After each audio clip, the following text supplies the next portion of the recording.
I'll go with the strongest one for viewer attention. What your phone sends to Google without you knowing. And start researching now before writing. Abhi mere paas sab kuch hai. Script likhta hu. Pure 3,200 words. Voiceover ready. No headings. Straight fire from word one. Right now, your phone is sitting in your pocket or maybe on your desk right next to you. The screen is off. You're not touching it. You're not using any app. You have not opened Google, YouTube, or Maps in the last hour. As far as you're concerned, your phone is completely idle, just resting, doing nothing. But here is what is actually happening on the inside. At this exact moment, your Android phone is quietly, invisibly, and automatically sending your precise location to Google's servers. And it is not doing it once. It is not doing it twice. According to a peer-reviewed study conducted by Professor Douglas C. Schmidt, a computer science professor at Vanderbilt University, a dormant, completely stationary Android phone with the Chrome browser running in the background, communicated location data to Google servers a total of 340 times within a single 24-hour period. That breaks down to 14 separate data transmissions every single hour. Every hour. While you sleep, while you're at work, while you're in the bathroom, while you are doing absolutely nothing on your phone, it is still talking to Google. It never stops. And this is not a conspiracy theory. This is not a rumor from some tech forum. This was published research, commissioned by Digital Content Next, conducted by a named university professor, and the raw numbers are sitting in a 55-page academic document that anyone can read. The data was intercepted in real time as it traveled from the phone to Google's servers. This is verified. This is documented. And this is happening to your phone right now. So the real question is not whether Google collects your data. We all vaguely know they do. The real question is, how deep does it actually go? What exactly are they taking? What are they doing with it? What has the government said about it? What have courts ruled about it? And most importantly, what can you actually do about it? Because once you understand the full picture, the real numbers, the real court cases, the real fines that governments have forced Google to pay, you will never look at your phone the same way again. Let us start at the very beginning of this story, because understanding how we got here makes everything else make sense. Google is, at its core, an advertising company. This is not an opinion. This is a financial fact. In 2020 alone, Google made close to $150 billion from advertising. Not from selling phones, not from selling software, from advertising. And advertising at the level Google operates requires one thing above everything else: data, specifically your data. The more Google knows about you, where you go, what you search, what you buy, who you call, where you sleep, where you work, what news you read, what videos you watch, what time you wake up, the more precisely it can target you with ads, and the more money advertisers pay Google for that precision. Your personal information is not a side effect of using Google's services. Your personal information is the product. You are not the customer. You are what is being sold. Now here is where it gets deeply uncomfortable. Most people have made a kind of peace with this arrangement. You use Google Search for free. You use Gmail for free. You use Google Maps for free. You use YouTube for free. And in the back of your mind, you have always understood that nothing is actually free. And somewhere in the fine print, you agreed to some amount of data collection. That is a fair and honest understanding of the deal. And this is the part that changes everything. The data collection that Google actually performs goes dramatically, provably, and in multiple court-established cases, illegally beyond what you agreed to, beyond what you were told, beyond what the settings on your own phone suggest. Here is the clearest example. Google provides a setting on Android called Location History. The description of this setting, as written by Google itself, explicitly tells you that when you turn Location History off, the places you go are no longer stored. That is a direct quote from Google's own interface. Those are Google's own words. 5 words. Crystal clear? Turn this off and we stop storing where you go. But in 2018, the Associated Press published an investigation that exposed something extraordinary. Even after users turned Location History completely off, Google continued collecting and storing their location data through a separate, unrelated setting called Web and App Activity, or which is automatically switched on by default the moment you create a Google account or set up an Android phone. Users had no reason to know this second setting even existed, let alone that it was separately and silently capturing their location. They had followed the instructions. They had turned off the setting Google told them controlled their location. And Google kept recording their movements anyway. This was not a glitch. This was not an accident. This was a design decision, and it did not go unnoticed. What followed was one of the most significant waves of government legal action against a tech company in American history. Attorney General after Attorney General, state after state, filed lawsuits against Google for exactly this behavior. The state of Washington sued Google in January 2022, with Attorney General Bob Ferguson arguing that Google used what he specifically described as deceptive and unfair practices to obtain user consent for tracking, and that it was, in his words, nearly impossible for users to actually stop Google from collecting their location data. Oregon, Nebraska, Texas, California, and dozens of other states joined the legal fight. In total, Google ultimately agreed to pay nearly $400 million across multiple settlements to resolve these location tracking lawsuits across the United States. Let that number settle for a moment. Nearly $400 million. California alone received a $93 million settlement. Washington State received nearly $40 million. And in every single case, Google declined to admit wrongdoing. But here's the thing about a $400 million settlement. You do not write that check if you're completely innocent. Companies that are completely innocent go to trial. Google wrote the check and moved on. And if that number sounds enormous, consider this. The California settlement of $93 million represented approximately half of 1% of Google's net income for just 1 quarter of 2023. It was financially equivalent to a parking ticket. It did not change behavior. It did not change the system. It changed nothing about what your phone does tonight while you sleep. Now, let us go back to Professor Schmidt's research, because the location data is only one part of what he found. His study was not just about where your phone reports your location. It was about the totality of what Google extracts from an Android device every single day. And the scale of that extraction is staggering. Beyond the 340 location pings per day, Schmidt found that an idle Android phone running Chrome sends back to Google nearly 50 times as many data requests per hour as an idle iPhone running Safari. Think about what that means. Both phones are sitting on a table. Neither is being touched. The iPhone is essentially silent. The Android phone is having a constant one-sided conversation with Google's servers. Location data alone accounted for 35% of all the data samples sent from the Android device to Google. The rest was a combination of device identifiers, app activity data, network information, and behavioral signals being quietly assembled into a profile of the person holding that phone. And here's the piece of Schmidt's research that most people miss. He found that so-called anonymous advertising identifiers, the ones Google uses to track your behavior across apps and websites without officially attaching your name, can be linked back to your real Google account identity. The mechanism is straightforward. When you use a Google app in the same browser where you have previously visited a third-party website, the anonymous tracker ID gets associated with your real account. The anonymity is theoretical. In practice, Google can connect the dots. At the end of the day, Schmidt's report states, Google identified user interests with remarkable accuracy. Meanwhile, Trinity College Dublin professor Douglas Leith conducted separate research that reached a similarly troubling conclusion from a different angle. His work, published in 2022, found that Google's own messaging and calling apps on Android were transmitting data about your communications without explicit user consent. The research found that the data sent by Google Messages includes a hash of the message text, which enables the linking of sender and receiver in a message exchange. The data sent by Google Dialer includes the call time and duration, again allowing the linking of two handsets engaged in a phone call. Phone numbers were also being transmitted to Google.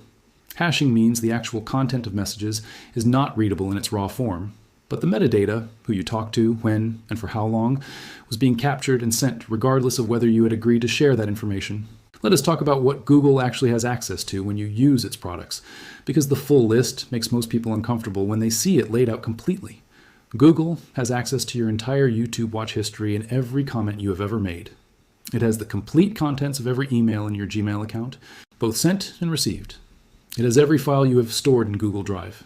It has every search term you have ever typed into Google Search going back years. It has every location you have ever visited that showed up in Google Maps, including the timestamps of when you arrived and when you left. It has your complete Google Calendar, including every appointment, every meeting, every event you have ever scheduled. It has the full history of every question you have ever asked Google Assistant, every article you have read through Google News, every ad you have ever clicked on across any website that runs Google's advertising network. And for users of Google Pay, it has a detailed record of your purchasing habits and spending patterns. A 2023 survey of 501 Americans found that most people believe they have little to no control over what companies do with their data. That same research found that 56% of people simply click agree on privacy policies without reading them. This is not stupidity. Privacy policies are deliberately written to be long, complex, and discouraging to read. Google's privacy policy, if printed, would stretch for dozens of pages. Buried within it is the legal justification for almost all of this collection. You agreed to it. You just did not know exactly what you were agreeing to. But there is a difference between what users knowingly agreed to and what Google was actually doing behind the settings. That distinction is exactly what courts across America spent years and hundreds of millions of dollars establishing. Oregon Attorney General Ellen Rosenblum, who led one of the major multi-state lawsuits, said it plainly. For years, Google has prioritized profit over their users' privacy. They have been crafty and deceptive. Consumers thought they had turned off their location tracking features on Google, but the company continued to secretly record their movements and use that information for advertisers. Texas Attorney General Ken Paxton was even more direct in his own lawsuit against Google. He pointed out that Google's founding motto is "Don't be evil," and then stated that Google systematically lies to millions of consumers in order to stack billions of dollars into its coffers. Whether you agree with that characterization or not, the underlying facts of that statement were not challenged in court. Google settled. Now you might be asking yourself at this point, does all of this apply to iPhone users too? And the answer is partly, but significantly less. The Vanderbilt study found that an idle iPhone running Safari with no Chrome browser sends Google virtually no data when the user is not actively interacting with it. But the moment you install Chrome on an iPhone, the data transmission pattern changes substantially. The key distinction is that on Android, Google's data collection infrastructure is baked into the operating system at a fundamental level. On iPhone, it lives primarily inside Google's apps. If you use Google Apps on an iPhone, Chrome, Gmail, Google Maps, YouTube, Google Search, you are still being tracked extensively. The operating system itself just does not hand Google the same level of passive background access that Android does. This brings up the deeper question of why Android even works this way. The answer is simple and uncomfortable.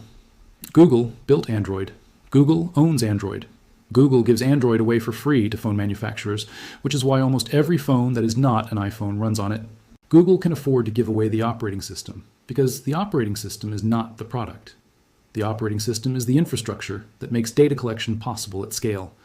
By controlling the platform that runs on over 70% of the world's smartphones, Google built itself a data collection network of almost incomprehensible size. 4 billion people use Google's products. Their collective daily movements, searches, purchases, and communications represent the most valuable advertising data set ever assembled in human history. So what can you actually do? This is the part of these conversations that often feels unsatisfying, because the honest answer is that if you use an Android phone with Google services, you cannot fully opt out, but you can meaningfully reduce what you share. You can do it right now. The first and most important step is to go into your Google account settings, not just your phone settings, and audit every single privacy control. There's a difference between your device settings and your Google account settings, and this distinction matters enormously. Go to myaccount.google.com and look specifically at the data and privacy section. Find web and app activity, which is the setting that continues capturing your location even when location history is turned off. Pause it. This is the specific setting that was at the center of the $400 million lawsuit wave. Turning it off does not make you invisible to Google, but it closes one of the most significant passive collection channels that governments around the world have taken legal action over. Second, go through your app permissions systematically. Every app on your phone that has been granted location access does not necessarily need it. Open your phone settings, go to location permissions, and switch every app that does not absolutely require location from always to only while using, or remove location access entirely. Pay special attention to any Google apps that have been granted permanent background location access. Third, consider your browser. If you currently use Chrome as your primary mobile browser, the research is unambiguous that switching to a privacy-focused browser like Firefox with strict settings or Brave will dramatically reduce the data sent to Google while you browse the web. This single change has a disproportionately large impact compared to almost any other action you can take. Fourth, understand that disabling ad personalization, which Google makes available in your account settings, does not stop Google from collecting your data. It only stops them from using it to show you personalized ads. The collection continues regardless. Many people disable ad personalization and believe they have protected their privacy. They have not. They have only changed how Google uses what it collects, not whether it collects. Fifth, go to your Google account's My Activity page and actually look at what is stored there. Most people who do this for the first time are genuinely shocked. The level of detail is extraordinary. You can delete your history manually. You can set up automatic deletion on a rolling 3-month or 18-month schedule. This does not prevent future collection, but it does reduce how much historical data Google is holding about you at any given time. Here's the honest, balanced truth about all of this. Google's data practices are not unique in the technology industry. Meta does similar things on Facebook and Instagram. Amazon tracks behavior across a vast network of partner sites. Apple, despite its strong privacy marketing, is not completely exempt from data collection either, though the scale and depth is meaningfully smaller according to available research. The digital economy as it currently exists is built on this kind of data exchange. When you use a free service, some version of this trade-off is almost always present. What makes Google's situation different, what made it worth $400 million in settlements, is not that it collects data, but specifically that it told users they could turn off collection and then continued collecting anyway. That gap between what the settings said and what actually happened was the specific point of legal failure. Courts did not rule that data collection itself was illegal. Courts ruled that misleading users about their ability to control that collection crossed a line. Where this goes next is genuinely uncertain. The lawsuits and settlements have forced some improvements in transparency. Google has updated certain settings, disclosures, and added more explicit explanations of what each setting actually controls. But the fundamental business model remains unchanged, as long as advertising is 80% of Google's revenue, and as long as the precision of that advertising depends on the depth of data collected. The incentive to maximize collection will always exist. The $400 million paid in settlements represents a fraction of what the underlying data is worth commercially. It is, in the coldest financial terms, the cost of doing business.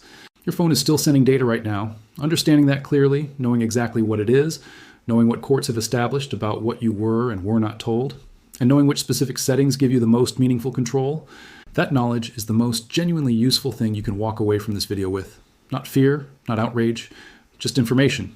Because at the end of the day, the people who benefit most from you not knowing exactly how this works are the same people who built the system in the first place.